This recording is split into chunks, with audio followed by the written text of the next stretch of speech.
बनके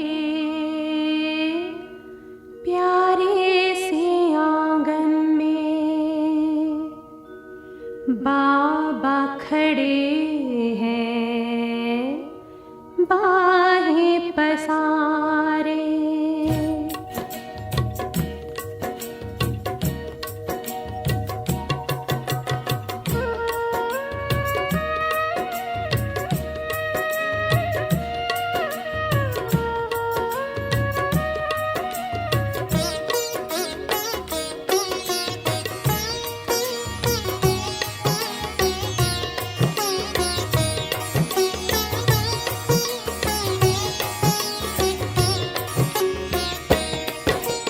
मीठे से मधुबन के प्यारे से आंगन में, मीठे से मधुबन के प्यारे से आंगन में बाबा खड़े हैं बाहें पसारे।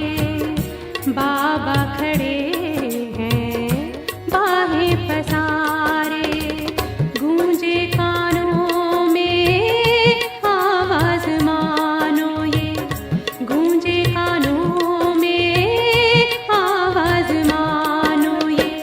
आओ बच्चों कह के बाबा पुकारे, आओ बच्चों कह के बाबा पुकारे। मीठे से मधुबन के प्यारे से आंगन में।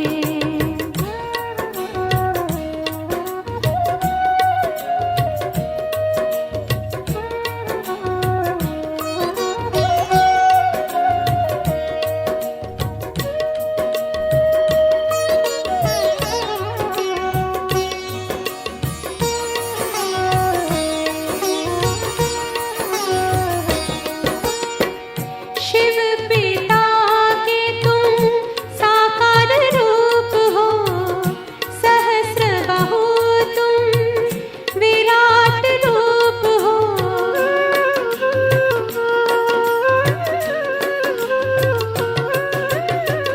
हर एक शक्ति से तुम भरपूर हो, गुणों के सागर अद्भुत अनूप हो।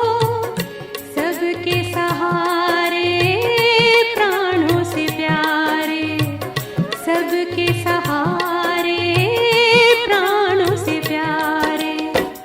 बाबा पुकारे बाहें पसारे, बाबा पुकारे बाहें पसारे। मीठे से मधुबन के प्यारे से आंगन में।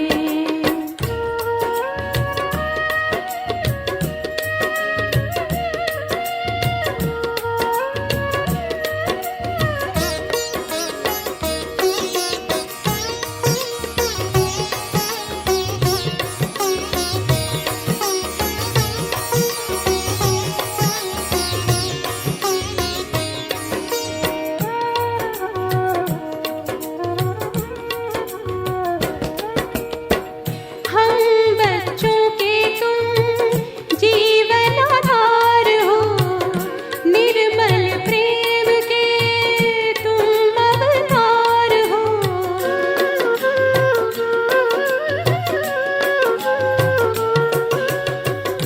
पवित्रता के हे मंत्रदाता, करुणा दया के तुम भंडार हो।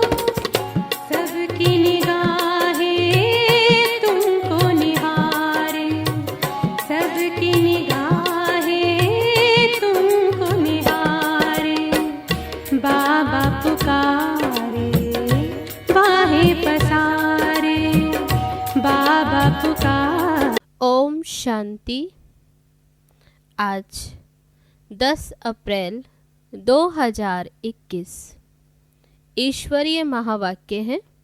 बाबा कहते मीठे बच्चे, पतित जगत से नाता तोड़, एक बाप से बुद्धि योग लगाओ, तो माया से हार नहीं हो सकती। प्रश्न है, समर्थ बाप साथ होते हुए भी यज्ञ में अनेक विघ्न क्यों पड़ते हैं? कारण क्या है?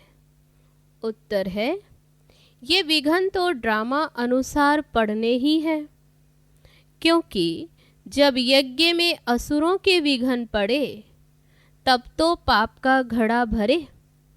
इसमें बाप कुछ नहीं कर सकते, ये तो ड्रामा में नूंद है। विघ्न पड़ने ही हैं, लेकिन विघ्नों से तुम्हें घबराना नहीं है। गीत है, कौन है माता कौन पिता है। ओम शांति। बच्चों ने बेहद के बाप का फरमान सुना। ये तो इस जगत के मम्मा बाबा हैं। ये जो तुम्हारा नाता है देह के साथ, क्योंकि देह से पहले पहले माता की फिर पिता की लागत होती है, संबंध होता, फिर भाई बंधु आदि की होती। तो बेहद के बाप का कहना है कि इस जगत में तुम्हारे जो माता पिता हैं उनसे बुद्धि का योग तोड़ दो। इस जगत से नाता नहीं रखो, क्योंकि ये सब हैं कलयुगी छीछी नाते। जगत अर्थात दुनिया, इस पतित दुनिया से बुद्धि का योग तोड़ मुझ एक से जोड़ो और फिर नए जगत के साथ जोड़ो, क्योंकि अब तुमको मेरे पास आना है। सिर्फ नाता जोड़ने की बात है, और कोई बात नहीं, और कोई तकलीफ नहीं। नाता जोड़ेंगे वह है जिनको डायरेक्शन मिलता है।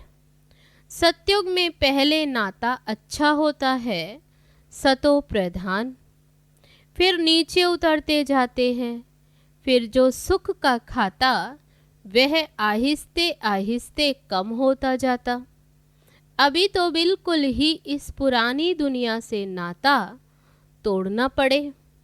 बाप कहते मेरे साथ नाता जोड़ो, श्री मत पर चलो, और जो भी देह के नाते वे सब छोड़ दो। विनाश तो होना ही है। बच्चे जानते हैं बाप जिसको परम पिता परमात्मा कहा जाता, वह भी ड्रामा अनुसार सर्विस करते हैं। वह भी ड्रामा के बंधन में बंधा हुआ है। मनुष्य तो समझते हैं वे सर्वशक्तिमान है, जैसे कृष्ण को भी सर्वशक्तिमान मानते हैं। उनको फिर स्वदर्शन चक्र दे दिया, समझते हैं उनसे गला काटते। स्वदर्शन चक्र से गला काटा, परंतु ये नहीं समझते कि देवताएं हिंसा का काम कैसे करेंगे। वे तो कर नहीं सकते। देवताओं के लिए तो कहा जाता अहिंसा परमो धर्म। उनमें हिंसा फिर कहाँ से आई? अब जिसको जो आया वह बैठकर लिख दिया। कितनी धर्म की ग्लानि की है। बाबा कहते इन शास्त्रों में सच तो बिल्कुल आटे में नमक मिसल है। ये भी लिखा है कि रुद्र ज्ञान यज्ञ रचा था, उसमें असुर विघ्न डालते थे, अबलाओं पर अत्याचार होते थे। वे तो ठीक लिखा हुआ है। अभी तुम समझते हो शास्त्रों में सच क्या है और झूठ क्या है। भगवान खुद कहते इस रुद्र ज्ञान यज्ञ में विघ्न पड़ेंगे जरूर। ड्रामा में नूंद है। ऐसे नहीं कि परमात्मा साथ है तो विघ्नों को हटा देंगे। इसमें बाप क्या करेंगे? ड्रामा में होने का ही है। ये सब विघ्न डालें तब तो पाप का घड़ा भरे ना। बाप समझाते हैं ड्रामा में जो नूंद है वही होना है। असुरों के विघ्न जरूर पड़ेंगे। अपनी राजधानी जो स्थापन हो रही है, आधा कल्प माया के राज्य में मनुष्य कितना तमो प्रधान बुद्धि भ्रष्टाचारी बन जाते। फिर उनको श्रेष्ठाचारी बनाना बाप का ही काम है ना। आधा कल्प लगता है भ्रष्टाचारी बनने में, फिर 1 सेकंड में बाप श्रेष्ठाचारी बनाते हैं। बाबा कहते आधा कल्प लगा भ्रष्टाचारी बनने में और बाप आकर 1 सेकंड में भ्रष्टाचारी बनाते हैं। निश्चय होने में देरी थोड़ी लगती। ऐसे बहुत अच्छे बच्चे जिन्हों को निश्चय होता है और झट प्रतिज्ञा करते, परंतु माया भी तो पहलवान है ना, कुछ ना कुछ मनसा में तूफान लाती। पुरुषार्थ कर कर्मणा में नहीं आना है। सब पुरुषार्थ कर रहे हैं, कर्मातीत अवस्था तो हुई नहीं, कुछ ना कुछ कर्मेंद्रियों से हो जाता। कर्मातीत अवस्था तक पहुंचने में बीच में विघ्न जरूर पड़ेंगे। बाबा ने समझाया है, पुरुषार्थ करते करते अंत में जाकर कर्मातीत अवस्था होती है। फिर तो इस शरीर को रहना नहीं, इसलिए टाइम लगता। विघ्न कुछ ना कुछ पड़ते ही रहते। कहाँ माया हरा भी देती है। बॉक्सिंग है ना। चाहते हैं बाबा कि याद में रहे, परंतु ये रह नहीं सकते। बाबा कहते चाहते हैं कि याद में रहे, परंतु फिर रह नहीं सकते। थोड़ा बहुत टाइम जो पड़ा हुआ है, बाबा कहते धीरे धीरे व्यवस्था धारण करनी है जो निरंतर याद रहे। कोई जन्मते ही राजा तो नहीं होता। छोटा बच्चा धीरे धीरे बड़ा होगा ना, इसमें भी टाइम लगता। अब तो बाकी थोड़ा समय रहा है, तो सारा मदार पुरुषार्थ के ऊपर है। अटेंशन देना है। हम कैसे भी करके बाबा से वर्षा लेंगे जरूर, माया का सामना जरूर करेंगे। इसलिए प्रतिज्ञा करते। माया भी कम नहीं है, हल्के से हल्के रूप में भी आती है। माया हल्के से हल्का रूप भी रखती, तो रुस्तम के सामने अच्छा जोर मारती। ये बातें कोई शास्त्रों में नहीं है। बाबा कहते हैं कि तुम बच्चों को अभी मैं समझाता हूँ। बाप द्वारा तुम सद्गति को पा लेते हो, फिर इस ज्ञान की दरकार ही नहीं रहती। ज्ञान से सद्गति हो जाती। सद्गति कहा जाता है सत्युग को। तो मीठे मीठे बच्चों को लक्ष्य मिला है। ये भी समझते हैं ड्रामा अनुसार झाड़ बढ़ने में टाइम तो लगता ही है। विघ्न तो बहुत पड़ते, चेंज होना पड़ता है। कौड़ी से हीरा जैसा बनना पड़ता। रात दिन का फर्क है। देवताओं के मंदिर अभी तक भी बनाते रहते। तुम ब्राह्मण अभी मंदिर नहीं बनाएंगे, क्योंकि वह है भक्ति मार्ग। बाबा कहते अभी तो तुम ब्राह्मण संगम युग पर हो, तो अभी तुम मंदिर नहीं बनाएंगे। दुनिया को तो ये पता नहीं कि अब भक्ति मार्ग खत्म हो, ज्ञान मार्ग जिंदाबाद होना है। ये सिर्फ अभी तुम बच्चों को मालूम है। मनुष्य तो समझते कलयुग अभी बच्चा है। उन्हों का सारा मदार है शास्त्रों पर। तुम बच्चों को तो बाप बैठ सभी वेदों शास्त्रों का सार समझाते हैं। बाबा कहते अभी तक तुम जो पढ़े हो वे सब भूल जाओ, उनसे कोई की सद्गति होती नहीं। भल करके अल्पकाल का सुख मिलता आया है, सदा सुख ही सुख मिले ऐसे तो हो नहीं सकता। ये है क्षण भंगुर सुख। बाबा कहते दुनिया का सुख ये है क्षण भंगुर सुख। मनुष्य दुख में रहते। मनुष्य ये बातें नहीं जानते कि सतयुग में फिर दुख का नाम निशान नहीं होता। उन्होंने वहाँ के लिए भी ऐसी बातें फिर बता दी। वहाँ कृष्णपुरी में कंस था, ये था, ऐसे ऐसे दिखाया कि दुख हुआ। कृष्ण ने जेल में जन्म लिया, बहुत बातें लिख दी। अब श्री कृष्ण स्वर्ग का पहला नंबर प्रिंस। बाबा पूछते उसने क्या पाप किया? जो जेल में हुआ। ये दंत कथाएं हैं, सो भी तुम अभी समझते हो, जबकि बाप ने सच बताया। बाप ही आकर सचखंड स्थापन करते हैं। सचखंड में कितना सुख था, झूठ खंड में कितना दुख है, ये सब भूल गए। तुम जानते हो हम श्रीमत पर सचखंड स्थापन करके उसके मालिक बनेंगे। अभी हम श्रीमत पर सचखंड स्थापन करते, फिर उसके हम मालिक बनेंगे। अभी तुम जानते हो, बाबा समझाते हैं ऐसे ऐसे श्रीमत पर चलने से तुम ये ऊंच पद पा सकेंगे। बच्चे जानते हैं हमको ये पढ़ाई पढ़कर सूर्यवंशी महाराजा महारानी बनना है। बाबा कहते दिल भी सबकी होती है ऊंच पद पाने की, सबका पुरुषार्थ चलता है। अच्छे पक्के भक्त जो होते वे चित्र साथ में रखते हैं, तो घड़ी घड़ी उनको ही याद करेंगे, उनकी ही याद रहेगी। बाबा भी कहते हैं त्रिमूर्ति का चित्र साथ में रख दो तो घड़ी घड़ी याद आएगी। बाबा को याद करने से हम सूर्यवंशी घराने में आ जाएंगे। कमरे में त्रिमूर्ति का चित्र लगा हुआ होगा तो फिर घड़ी घड़ी नज़र सामने पड़ेगी। बाबा द्वारा हम इस सूर्यवंशी घराने में जाएंगे। सवेरे उठते ही नज़र उस पर जाएगी। तो बाबा कहते हैं ऐसे त्रिमूर्ति का चित्र घर में अपने नज़रों के सामने लगा लो, जिससे कि उठते बैठते वही दिखाई दे। सवेरे उठे तो उस पर नज़र जाए। बाबा राय देते हैं, अच्छे अच्छे भगत बहुत फिर पुरुषार्थ करते, आँख खोलने से ही कृष्ण याद आ जाए, इसलिए वे चित्र सामने रख देते हैं। तुम्हारे लिए तो और ही सहज।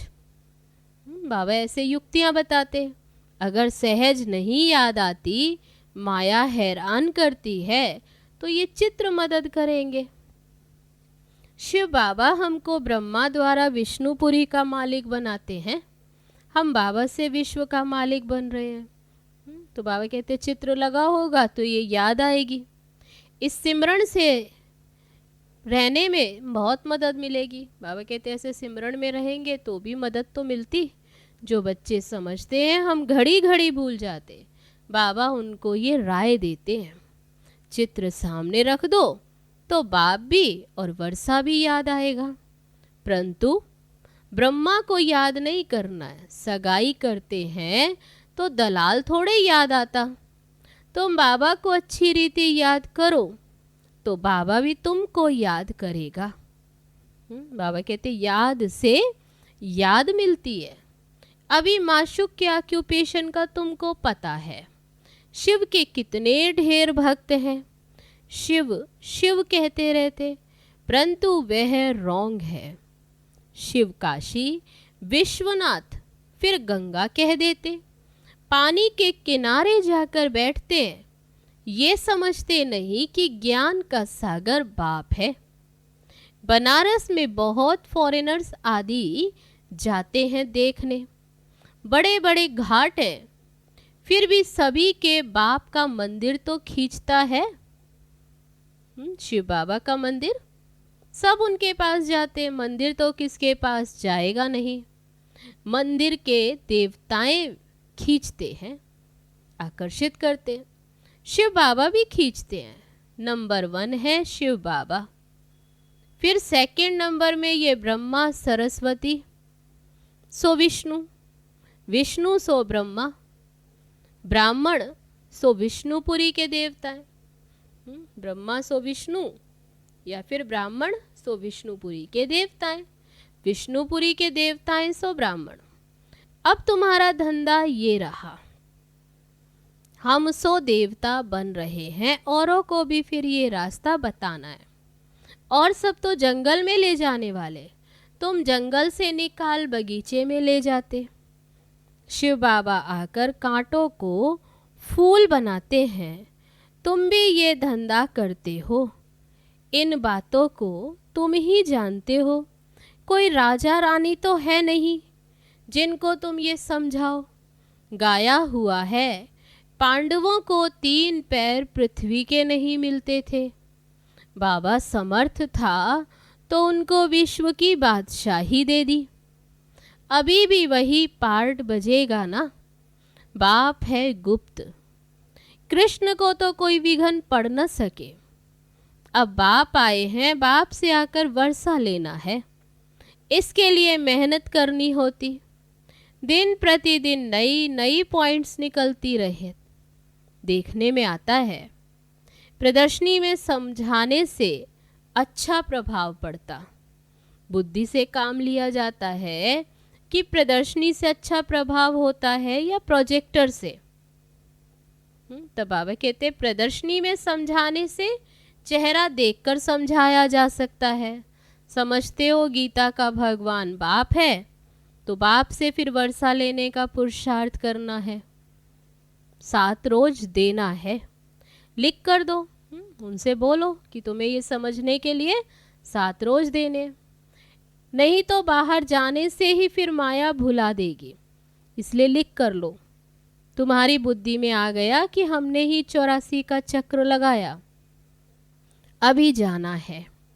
तमो प्रधान से सतो प्रधान बनना, ये चित्र तो साथ में होने ही चाहिए। ये बड़े अच्छे हैं। बिरला आदि भी ये नहीं जानते कि इन लक्ष्मी नारायण ने ये राज्य भाग्य कब और कैसे लिया। उन्होंने भी मंदिर बनाया लक्ष्मी नारायण का, लेकिन बाबा कहते वह भी नहीं जानते कि इन्होंने ये राज्य भाग्य कब और कैसे लिया। अभी तुम जानते हो तो तुमको बड़ी खुशी होनी चाहिए। लक्ष्मी नारायण का चित्र ले, झट कोई को समझाएंगे उन्होंने ये पद कैसे पाया। ये बातें बुद्धि से समझने और समझाने की हैं। मंजिल है ऊंची, जो जैसा टीचर वे वैसे ही सर्विस करते हैं। देखते हैं कौन कौन सेंटर संभाल रहे हैं अपनी अवस्था अनुसार। नशा तो सबको है, परंतु विवेक कहता है समझाने वाला जितना होशियार होगा। तो बाबा क्या कहते कि विवेक कहता कि समझाने वाला जितना होशियार होगा उतना सर्विस अच्छी होगी। सब तो होशियार हो नहीं सकते, सबको एक जैसा टीचर मिल नहीं सकता।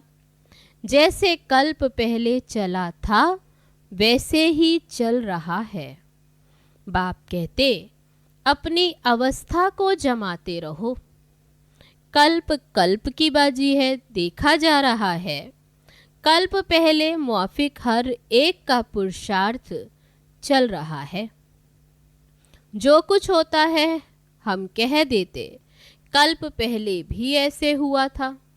फिर खुशी भी रहती है, शांति भी रहती है। बाप कहते कर्म करते हुए बाप को याद करो। बुद्धि का योग वहाँ लटका रहे तो बहुत कल्याण होगा। अब जो करेगा सो पाएगा, अच्छा करेगा अच्छा पाएगा। माया की मत पर सब बुरा ही करते आए हैं, अब मिलती है श्री मत। भला करो तो भला हो। हर एक अपने लिए मेहनत करते हैं, जैसा करेंगे वैसा पाएंगे। क्यों ना हम योग लगाते सर्विस करते रहे। बाबा कहते कि ये तो है जैसा करेंगे वैसा पाएंगे। तो बाबा कहते क्यों ना योग लगाते सर्विस करते रहो, योग से आयु बढ़ेगी। याद की यात्रा से निरोगी बनना है तो क्यों ना हम बाबा की याद में रहे। यथार्थ बात है तो क्यों ना हम कोशिश करें। ज्ञान तो बिल्कुल सहज है, छोटे बच्चे भी समझ जाते और समझाते, परंतु वह योगी तो नहीं ठहरे ना। बाबा कहते तो पक्का कराना है कि बाप को याद करो। मुख्य बात क्या, बाबा को याद करो। जो समझते हैं घड़ी घड़ी भूल जाते, तो बाबा ने क्या युक्ति बताई, तो चित्र रख दो तो भी अच्छा है। चित्र आंखों के सामने होगा तो सवेरे चित्र को देखते ही याद आ जाता।